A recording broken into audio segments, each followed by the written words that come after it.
Thank you very much. Hello everyone, and hello everyone online as well.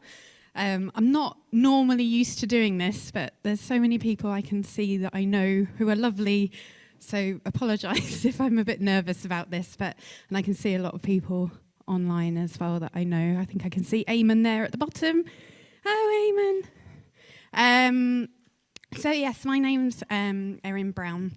And I am it's a very long title, Outreach and Development Community Project Officer for Comhaltas in Britain. So I am actually a paid member of staff for Comhaltas in Britain. We're really fortunate that over 20 years ago, they started to receive some funding from the Irish government immigrant support programme to fund some members of staff over here in Britain. And for the last 2 years, I've been able to work for Comhaltas. I'm going to go through a bit what Comhaltas is first before actually getting into what our branch does here in Cambridge. That's down, is it? Yeah. So if you've not heard of us before, we're a worldwide organisation. Started off in Ireland in 1951. It came together of a group of musicians who, when there was a lot of piping societies in Ireland at the time, but they wanted to form an organisation that was for lots of different instruments and around Ireland. So they formed in 1951, and if you're very good at maths, you can see it's their 75th anniversary next year. So Comhaltas Cultúrna Erin, to give it its full title, roughly translates as the Society of Musicians of Ireland. Society, sometimes brotherhood, fellowship, it's translated as. But a lot of people around the world just call it Comhaltas. So I've put a little map there at the bottom as well to see where it has reached globally in these 75 years. So we are really lucky. We now have actually a very prominent branch over in Singapore, also in Japan. I think there's talks of a new one forming in South Korea, Dubai as well. But basically wherever Irish people have gone throughout the world, they've taken their culture with them and taken their music with them. So this is why it has spread worldwide. We here in Britain have been formed since 1957. So you can see that was very quick after it was formed in Ireland. The first branch was formed in Glasgow, closely followed by a branch in Liverpool and then in West London as well. They were like the three main branches that formed very early on. And again, you can see we're about to celebrate our 70th year here in Britain. We are split into 4 regions across the country. We have 6 or 7 branches in Scotland. We have 7 branches in the Northern region. For some reason, Cambridge is in the Midland region. And then you have some branches down in London. Each branch is completely unique. So what we do here in Cambridge isn't necessarily what happens up in Leeds or up in Glasgow, because they're all can do basically their own thing. The main principle is to promote the Irish music, often to provide weekly lessons on a week-to-week basis. But some branches do that, some branches don't do that. They may only host maybe a monthly session or something like that. But here in Cambridge, we're quite active with weekly lessons, and I'll go more on to that later. So within the branch, we have a branch structure as well. So there's a committee for each branch, which are volunteers. So there's always a chairperson, a vice chair, a secretary, a treasurer, a public relations officer, which is what my role is with the local Cambridge branch. So to do promotion, spread the word in the local area, and to organise events as well. Every branch has a youth officer as well, so that's for anyone between the ages of 15 to 26. Some branches actually make a point of having more than one youth officer, depending on how many they have. And then each branch has a Irish language officer as well. Again, each branch also has delegates from a branch that will move to the regional board and give reports. So it's a two-way sort of stream. We're in Britain, we've got a committee at the Britain level, we've then got 4 regional committees, and then each branch has a committee. But that all sounds quite boring.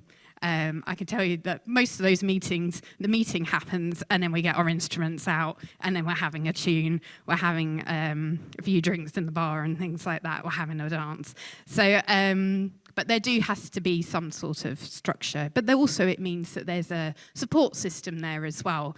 So if you're having problems in your branch, I don't know, raising funds for something, we have people who can then help, which is part of my job, to help look for funds for different things and to support your projects that you want to do in your local area.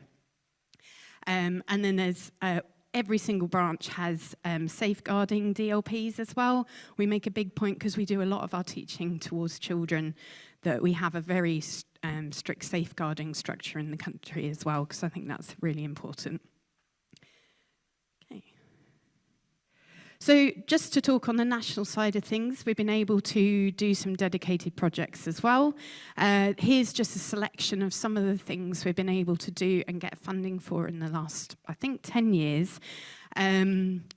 One, if you'll get these slides later. Sorry, I haven't made them very big for you to read. But one of them that I find really exciting up there is my teacher who taught me fiddle here in Cambridge, Josie Nugent, for her PhD, did a study into how Irish music and song really helped Irish people who are living with dementia in Great Britain, help them. So I haven't actually got any copies with me today, but if anyone is interested in reading that, we have PDFs that we can send. It's a really interesting research as well.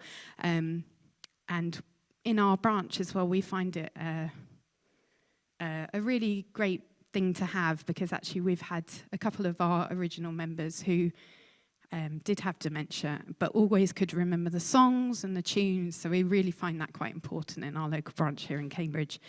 We also do teacher training over in Dublin, and so part of our Comhaltas in Britain projects is we fund a scholarship for them to go over and do the teacher training, and then they come back to their branch with that training as well.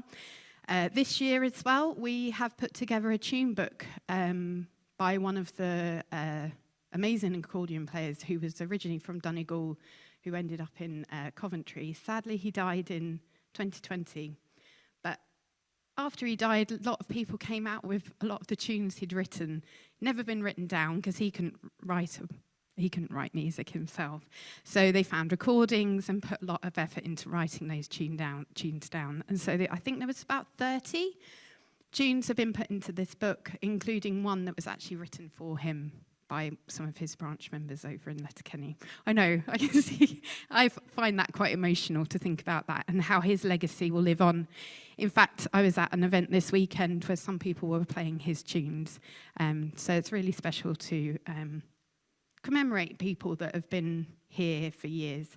And one of our newest projects, we've actually been able to form our own youth orchestra. This came out because, it will be mentioned quite a lot of the time today. With the pandemic, that really did affect what we could do. And we found that a lot of our branches were missing that sort of core group of 15 to 28 to 25-year-olds who, they weren't able to play as much in those years, and so moved away to university. And we just wanted a way of bringing them all back together. And so this year we've been able to put together a youth orchestra, which for its first year we're sort of having around about the 20 number, but at the moment we're looking for funding to make it bigger. And so we made a point that each region had a set amount of positions as well. So it wasn't all Scottish heavy, it wasn't all London heavy, it was an equal amount across the country. And that's really helped us as well build up our youth in our committees as it goes forward. All these now, we've just in our AGM sort of time of year, and a lot of them have actually put themselves forwards to be members of the committee as well and get involved at their local ground level in a volunteer sort of role.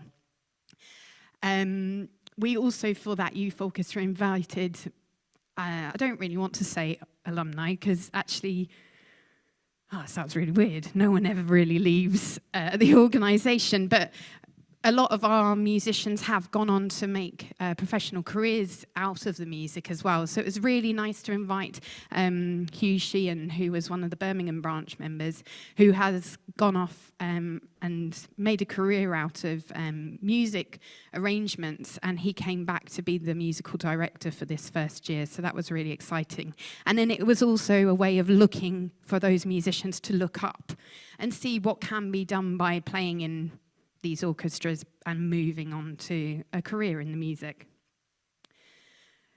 So if you have heard about us before, you most probably have heard the word FLA, or the plural of it is FLANA, which I know when I went up to Sheffield last year for the development day, that was something that someone said to me straight away. Oh, you know, Comhaltas is so good at doing the competitions, things like that. But actually, the competition side of our organisation is a very tiny bit of an iceberg that actually happens. Yes, we do have these competitions. So what they are is they are for different age groups. You can see there we have an under 12 age group, a 12 to 15 age group, a 15 to 18 age group, and then an over 18s age group, which is called senior. And what it does is you can go and play in a regional competition. For an under 12, you would pick 2 tunes that you could play. So you would pick a jig and a reel or something that was a different time signature. But you go up, you play, you're adjudicated, you are given feedback on your playing, apart from your teachers and things. And then they are placed either first, second, third, and then the rest. I was at a non-competitive one this weekend where everyone else got a medal, everyone else got a certificate. And it just means they got something to work towards. I know my daughter, she quite struggles going in front of people, but actually she went up there, she performed, she came up with a smile afterwards, and that's all you can ask for, really. And so it's some of those things to work towards something, to actually aim to something. Plus, actually, most of the time at lunchtime, they're out there kicking a football and making friends with people that have a common interest to them. So the FLAs are not just about the competitions. We also take this chance to celebrate our volunteers. You can see at the picture at the bottom there, each of our big FLAs that we have in Britain, we make a point of giving some long service awards.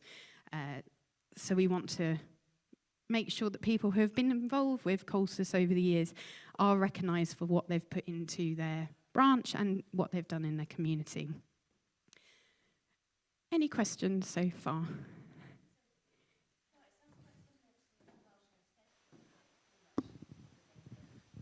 I haven't heard of that, but I'm guessing so. If you've ever been in, I know we were talking about Irish dancing, like Irish dancing competitions are called fesh. They're very similar to that sort of thing, but I think they sounds like they are the same sort of thing. So it's and these happen all around. So in Ireland, these happen at county level and then move on to the All-Ireland as well. And we've been very successful to have people who have gone on to be All-Ireland champions as well. But again, it's not just about those competitions. It's about who they meet in the week leading up to it and things, and the connections that they make at these events. And again, finding people that are like-minded, especially in school at the moment, to find people outside of school that they can make music with, just enjoy life with. I mean, the people I know now who are people in work, I've known them since they were about 10, 12 years old, and we're still in contact now, you know. So it is building a network of people across the country who just love the Irish traditional music. Erin, I'm just going to ask our friend to ask the question again. Oh, yes, sorry. The Zoomlanders didn't get what the question was, but great answer. Sorry, thank you.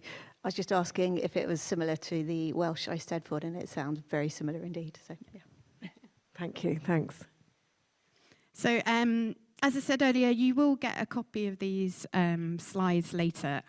I couldn't get the hyperlinks to work before today, but I've put a link at the bottom just to show you some of the highlights of the FLA we had this year in Coventry. That was the All Britain finals of it. So just so you can get a taste of what it's about. So as I mentioned earlier, our branches across the country are completely different. So I've put a selection of pictures up here just to give you an idea of what is happening. So our Ceilidh dancing group, who are from Ashton in Makerfield, they are such a lovely group of dancers. They didn't do it to do any of the competitions. Their teacher actually formed a Ceilidh size. So it was like Zumba, came along, did a bit, came along, did a bit of exercise to music. They loved it so much, they actually have now put a bit more of a competitive side together, and they actually came and performed and entered the competition to do Ceilidh dancing. But it's not just about that as well. They go and dance at their local Irish group, who just come and meet once a month and just meet other people, have a tea and coffee. They then do the Ceilidh dancing. They invite other people who, a lot of the time, people who are coming to these things know these dancers already. They already have grown up with this traditional dancing over in Ireland, and it's just a nice way of getting them involved as well. So they're really lovely up in Ashton. Leeds recently did a schools project where actually a lot of their older children managed to get the day off school and go into a local primary school. They took their traditional instruments into the local school and just demonstrated them, and as you can see, handed them around. Leeds is also very lucky. They also have an actual Irish centre in Leeds, so that's where all their lessons take part as well. And you will find that in Liverpool as well. And Birmingham has just opened today, I think, actually. So Leicester branch, Leicester do so many different things. So they have started doing baby and toddler events. So just having live music for children available. I mean, I think growing up with music, you do take this for granted, that it's accessible to you. And actually, they really find that just inviting people along, the children just sit in front and they just be absorbing the live music and taking it in. Sometimes they get a chance to play the instruments and things like that. But as I say, these are just extra things that the branches are doing. All these branches are still doing weekly lessons, they're doing sessions and things, but these are their sort of all their outreach projects. Nottingham down the bottom there, they've just celebrated their 50th anniversary. The marching band from the Glasgow branch, that's been a lovely project. A lot of these members I've known my whole life, have all, like myself, had children, moved away from Comhaltas in some ways. They're now bringing their children back to have the lessons, but they're all like, well, what can we do? So they were like, let's form our own band. So with a marching band in the competition, you can have up to 40 musicians. So, I mean, the WhatsApp groups that was happening from this, I'm so glad I wasn't involved with it. But it's been really nice, and actually some of the children have actually taken part in it, even though they were an over 18 band. There were some of the children were 15, with playing the whistle as well. They actually went over and won the All Ireland marching band competition, first band out of Ireland to win it.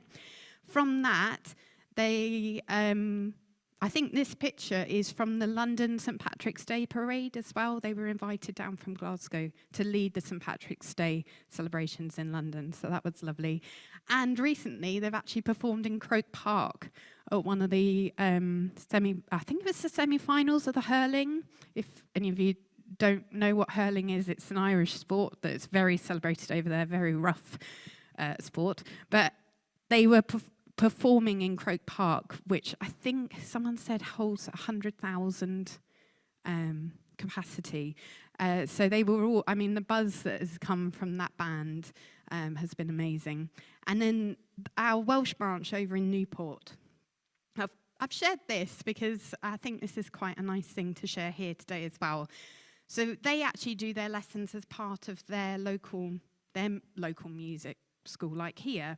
So they hold their lessons as an evening class, and it's actually become quite adult based. So it's yeah, it's an evening class that people sign up to, and from that they've then made an adult group. They do still have some younger members as well, and actually just. You may notice I go off on tangents, but I've just remembered one of the members of the Welsh branch has actually gone to Birmingham Conservatoire and is now in Joe Broughton's band as well. So our musicians have gone out, and I think Alex as well was running the London Youth Orchestra. Yes, she was. Yeah, she was a member of our. Yeah, she was a member of our branch here in Cambridge. So they've gone out away from Comhaltas and made careers and taken it into their future musical careers as well. So I'm just going to bring it back now to the local side of things. So our branch, Cambridge Comhaltas, was formed in 1992. It was formed because there was a group of people who had moved to Cambridge for work from Ireland who were musicians already. So it was three main musicians. Kathleen, who I think some of you here know as well, she was one of our founding members. A lady called Erin, who sadly we lost this year. She moved to Cambridge, and it was Etna that actually started the branch. She started, I think it was the Grasshopper pub in Cambridge, in an upstairs room. People bought their whistles. She was a button accordion player, and it was very basic. She'd sit around, she'd teach the tunes that she knew from home, and it's grown from that in our local area. So now we've found our home in the Rathmore Club, which we don't have an Irish centre in Cambridge, but if we did, it would definitely be the Rathmore Club in Cambridge. And this is where I learnt to play the fiddle.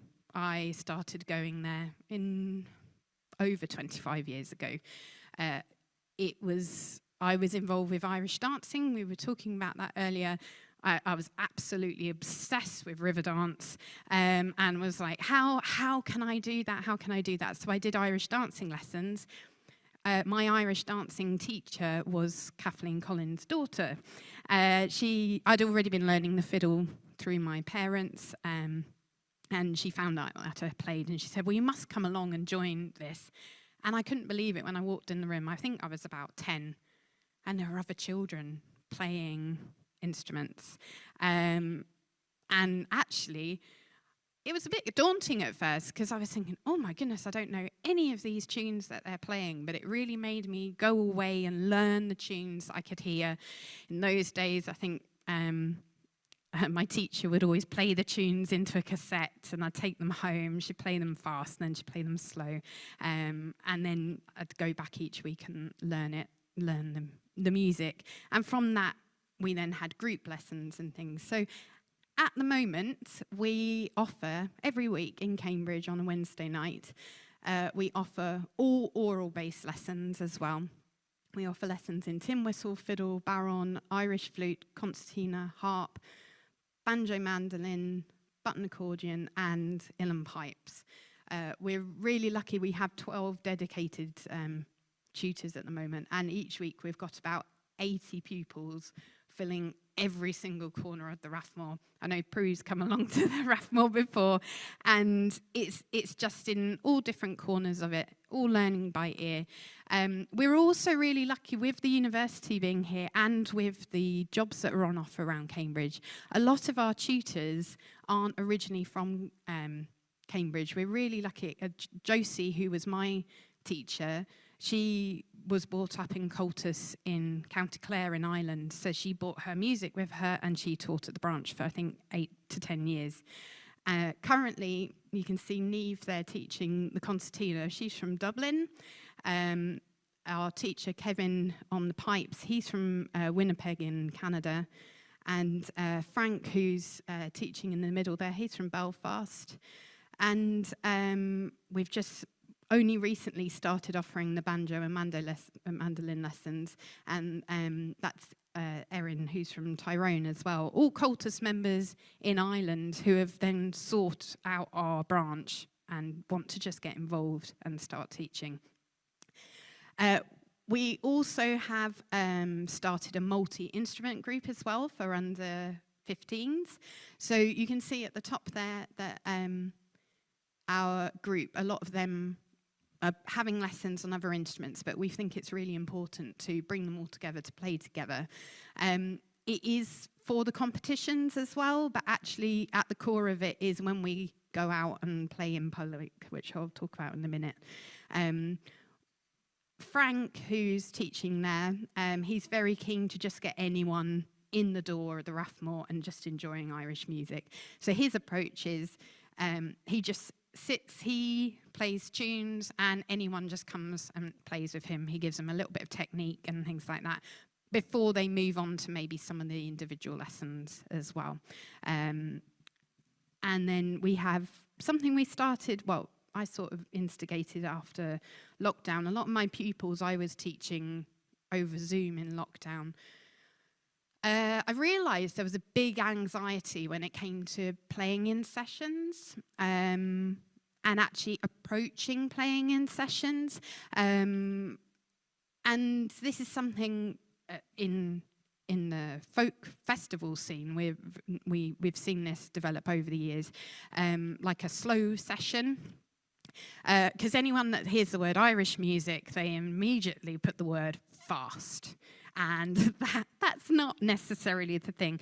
But I think also just broaching that circle. I think when you're in a circle of a session, you know it's a safe place. You know what you're doing. But I think if you're outside of that session circle, it can be quite daunting. So something we've started to do since the pandemic was do a weekly beginners and improvers session. So that is for anyone who is learning any tunes. They can play it once, they can play it twice, they can put 2 tunes together if they want to. But the idea is this: if you start a tune at the speed you want, you go with that speed, and everyone in the room in that session respects that. That's something we then lead on to our because that's at 9 o'clock each week. Some of our youngsters don't stay that late. So we do a termly tutor-led session, which is end of term. I think Prue came to our St. Patrick's Day one, was given quite a lot of soda bread from my mum. But we bring a plate of food, the children start the tunes that they've been learning all term, and everyone joins it in. And it doesn't matter if they've been learning, if different classes have been learning Rattling Bog at 6 different speeds. If someone wants to start the Rattling Bog and it's the 12th time we've played it, we don't care. They've started it. We want to encourage them to know it's a safe place to have their music. So, and we're really excited this weekend. We're actually starting our very first Irish language group as well, because, again, quite a lot of people during lockdown took to learning a language, and we're really keen to promote the Irish language. But just to move on to some of the outreach things we've done as well. What time did I go on?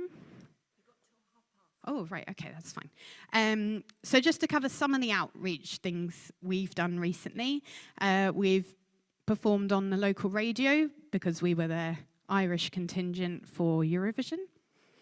We'll take anything, you know. We were really glad last year we actually hosted a youth session at Cambridge Folk Festival as well. I don't think Hazel's here yet, but it's been really great to be involved with Cambridge Folk Festival, and for many years. But this was the first time we actually held the session in the hub, which it was really nice. In fact, Michal, who's got his back to us here, he's from the Belfast branch, but he'd got his accordion at the festival, knew it was a Comhaltas session, and knew he would know similar tunes, so came along and helped and joined in. Our youngsters played their first ever public ceilidh this week, did a whole evening of music at a local PTA event.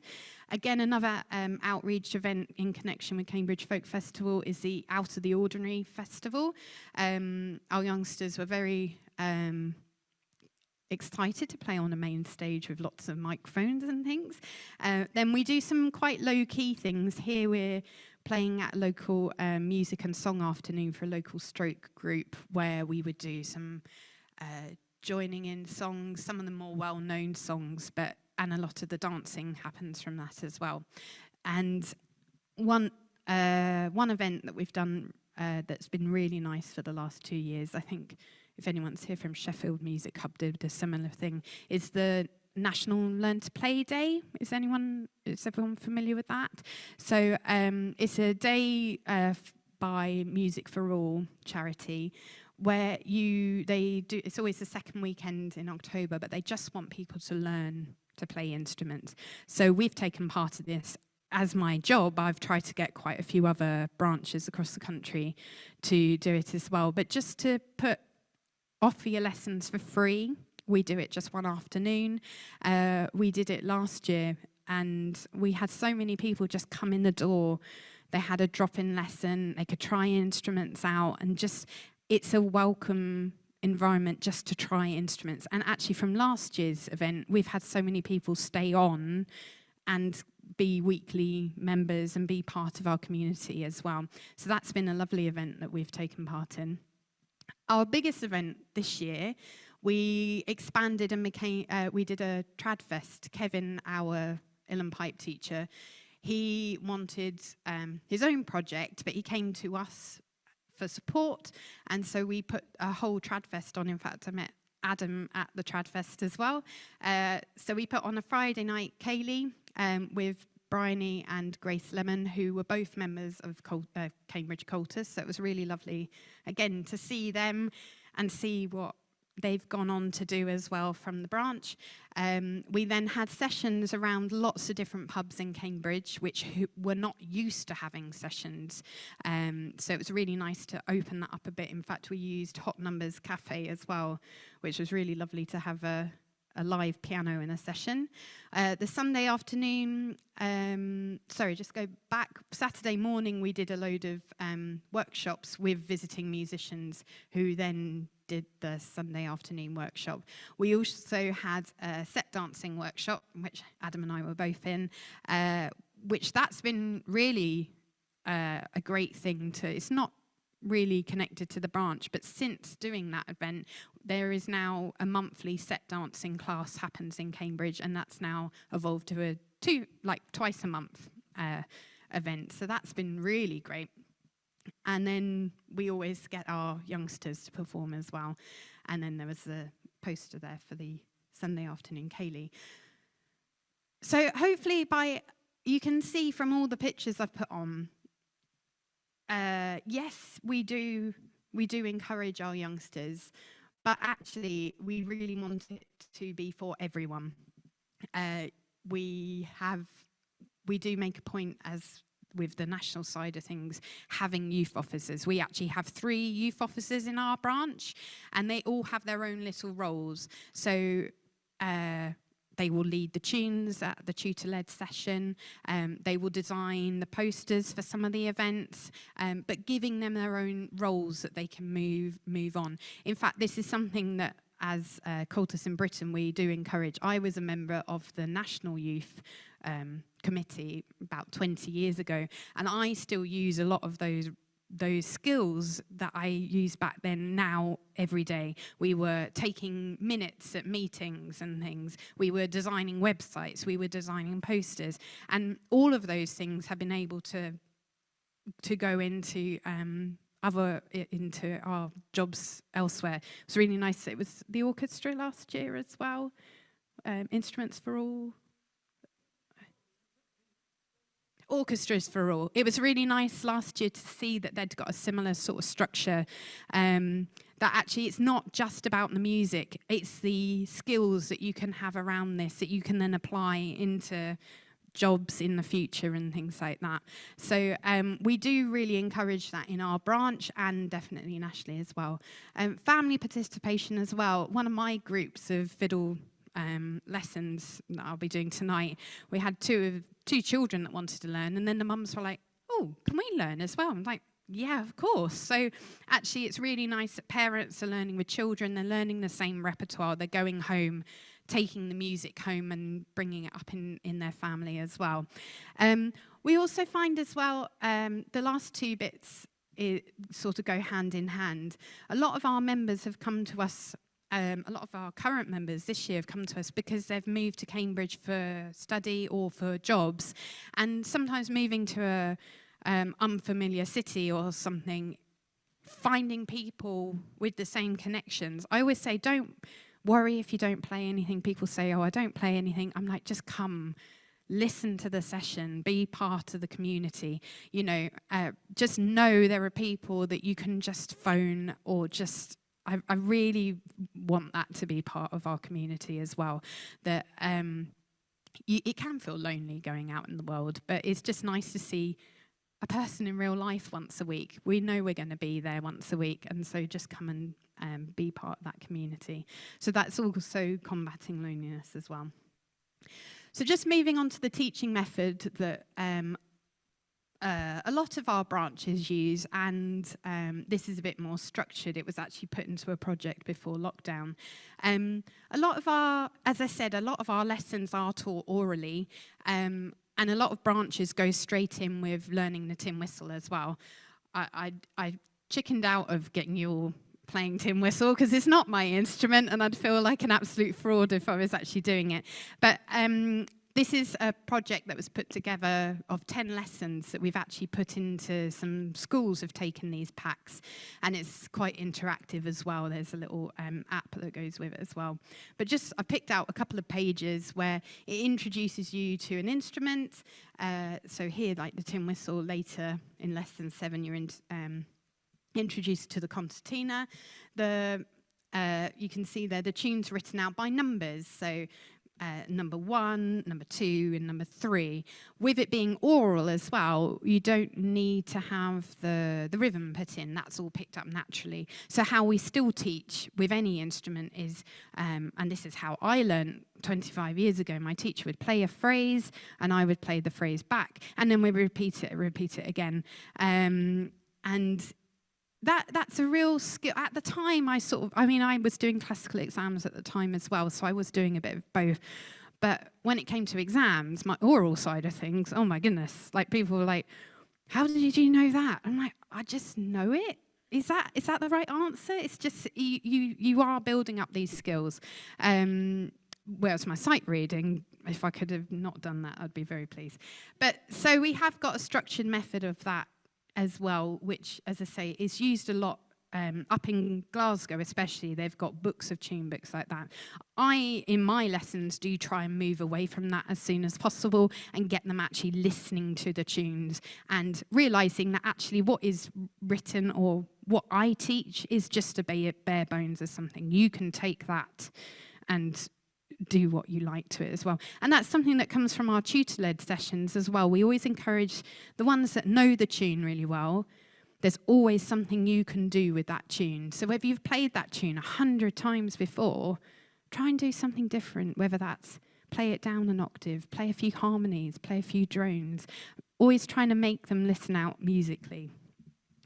So hopefully I've got enough time just to talk about this as a national side of things.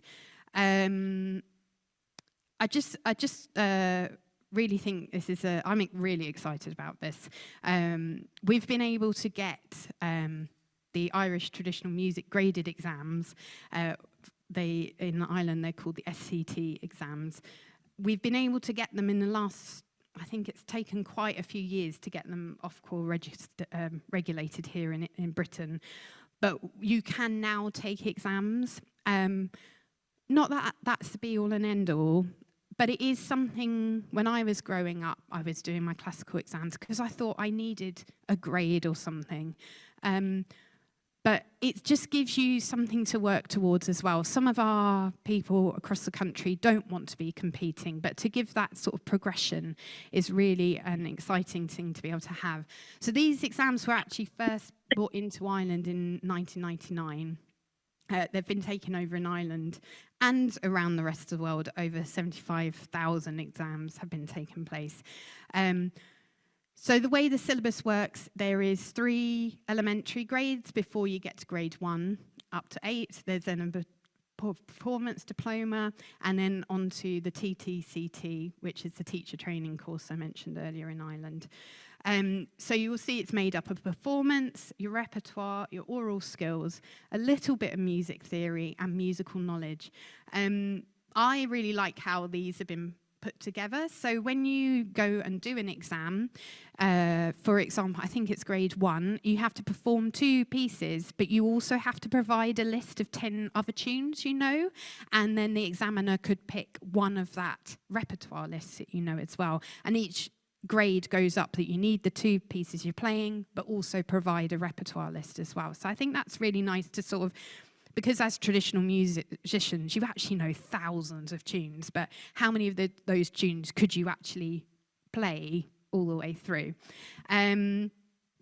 The oral skills, as I say, they're very simple in the exams. It would be something like, is this note higher or is this note lower? Very similar to the classical exams as well.